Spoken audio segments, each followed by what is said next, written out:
Tout change, même l'ordre républicain. Et les mots ne veulent plus rien dire. Ils sont une façade, un décor qui subsiste vaguement quand tout a été subverti, inversé, désintégré. Et donc, ils couvrent une forfaiture à l'œuvre. Non seulement, nous le disions, il nous faut désormais nous méfier des forces de l'ordre censées nous protéger, en raison de l'émergence en leur sein de nombreux représentants de la cinquième colonne en gestation dans notre pays, mais encore, comme nous le notions également, jusqu'au sein des prisons, elles sont incapables de se protéger elles-mêmes. Selon Laurent Franck Liénard, avocat de gendarme, 3 de ses clients ont été mutés après avoir été menacés dans la suite de l'affaire Adama Traoré. Ils ont reçu des menaces de mort explicites, indique l'avocat. C'est très dur pour eux car ils n'ont rien fait dans cette affaire. Certaines de leurs épouses travaillaient sur place, elles vont devoir trouver un autre emploi, ajoute-t-il. Au-delà de ces mutations précipitées, au moins 3 autres gendarmes vont déménager pour des raisons similaires. Le plus scandaleux est cette justification. Ils n'ont rien fait dans cette affaire. Parce que sinon, c'était compréhensible, c'eût été normal. Qui peut se permettre d'agir ainsi et qui ne le peut pas? Quel discours mène à ce genre de choses? Qui sont les responsables à tous les niveaux, notamment idéologiques, mais aussi médiatiques? Les prisons, justement, sont décidément devenues l'un des fronts du djihad. Une nouvelle mutinerie a eu lieu à Valence, selon un scénario qui se répète. Action collective, vol des clés, qui sont décidément bien mal gardées, feu, et ainsi de suite. C'est la 4e mutinerie de ce genre depuis la rentrée. Mais cela fait déjà partie des faits divers, du flot des nouvelles dépourvues de sens autre que le bruit qu'elles entretiennent. Et nos analystes, éditorialistes et autres décrypteurs du quotidien ont des têtes qui feraient honte aux linottes. Le jour où tout cela convergera, ils n'auront pas le temps d'être faussement surpris. Ils seront emportés par la vague. Nos concitoyens, eux, sont de plus en plus lucides. En témoigne le succès du dernier livre de Laurent Oberton, Guérilla, malgré une omerta quasi complète des médias à son sujet. Et du côté de nos militaires, cela ne va pas beaucoup mieux.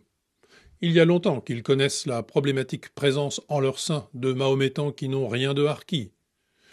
La mutinerie sur le porte-avions Foch date de la guerre contre la Serbie. Et on dispose de témoignages assez effrayants sur les factions ethnico-religieuses qui se distinguent désormais au sein de l'armée, notamment en OPEX. Mais aujourd'hui, nos militaires ont surtout du mal, et on les comprend, avec le rôle, là encore, de décor et de poudre aux yeux qu'on leur fait jouer avec l'opération dite Sentinelle. Le Figaro l'annonce dans son titre « On n'a pas signé pour jouer les vigiles. Ces militaires lassés du plan Sentinelle ». Au passage, on apprend des choses nettement plus inquiétantes. Je cite « On est en train, lentement mais sûrement, de perdre tous les acquis tactiques accumulés au Mali et en Afghanistan », s'inquiète le général Bruno Darry.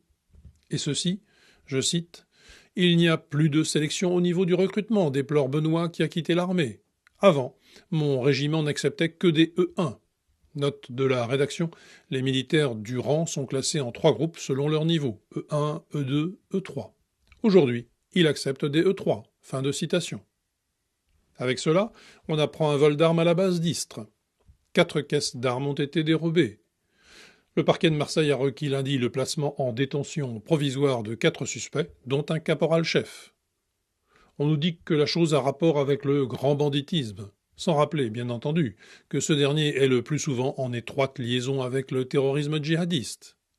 On se souvient qu'il y a peu, c'étaient des explosifs qui avaient été dérobés sur la base de Miramar. Les bases des Bouches-du-Rhône sont vraiment des passoires. Surtout, n'inférons rien de toutes ces données, ce serait sans aucun doute stigmatisant. Et pire encore, ce serait manifester une détermination à affronter le réel dans ce qu'il a de plus détestable, ce qui est inimaginable. Mieux vaut dormir. Pendant ce temps, le peuple, quand on lui demande son avis, exprime tout net son désaccord avec les politiques scélérates menées pour le dissoudre. Forges-les-Bains, dans le 91, 61% des habitants votent contre l'accueil des migrants, relate le Parisien. Mieux, l'affirmation d'un accord avec la décision de l'État n'a en fait recueilli que 11% des voix.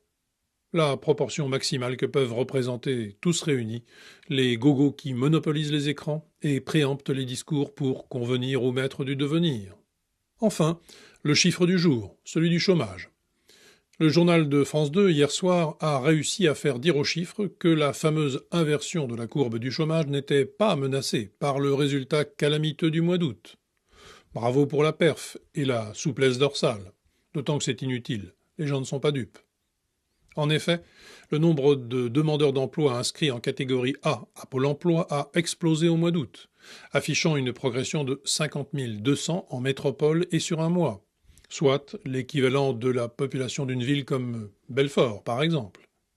D'hommes compris, la hausse est encore plus élevée, avec pas moins de 52 400 nouvelles inscriptions en catégorie A le mois dernier. Cumulée aux variations dans les catégories B et C, la hausse dépasse même les 80 000 sur un mois.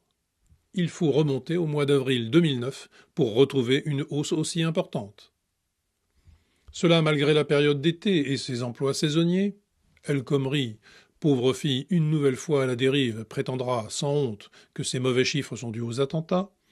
Malgré les formations bidons résolument massives, malgré les radiations qui se poursuivent également à un degré inconnu à ce jour, malgré les changements dans les méthodes de comptage et toutes les magouilles possibles et imaginables.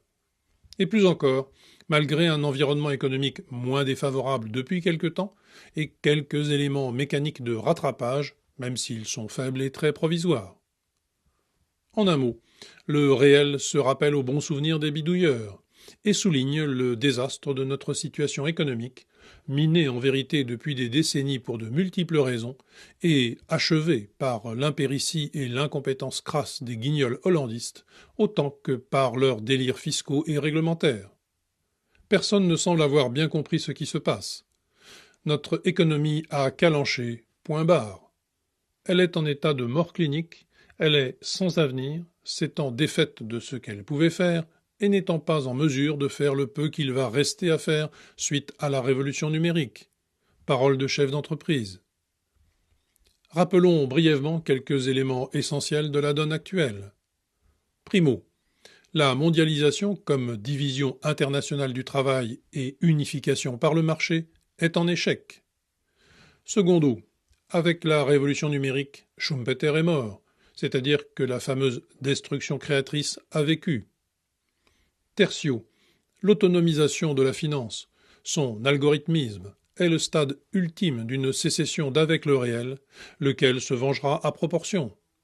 On apprend, au passage, que la Deutsche Bank, dont nous avons parlé, dégringole en bourse et se retrouve à son niveau le plus bas depuis 1983. 4. Si le pouvoir d'achat des salariés augmente moins vite que leur productivité, celle-ci détruit l'emploi ou oblige l'économie à devenir prédatrice du commerce international, choix qui a été celui de l'Allemagne ou de la Chine. Or, la fameuse augmentation de la productivité est en réalité une mutation décisive du travail, indépendante de la question des salaires. C'est à proportion du remplacement technique que s'évaporent ces derniers pour le grand nombre. C'est pourquoi il est tellement question désormais de revenu universel, en vue d'une fulgurante consolidation oligarchique, d'un changement complet de monde. Quinto, je cite, « Celui qui croit qu'une croissance exponentielle peut continuer indéfiniment dans un monde fini est soit un fou, soit un économiste. » Kenneth Boulding. Sexto, et en synthèse, l'entropie galopante et l'hubris sont les deux mamelles du désastre modernant.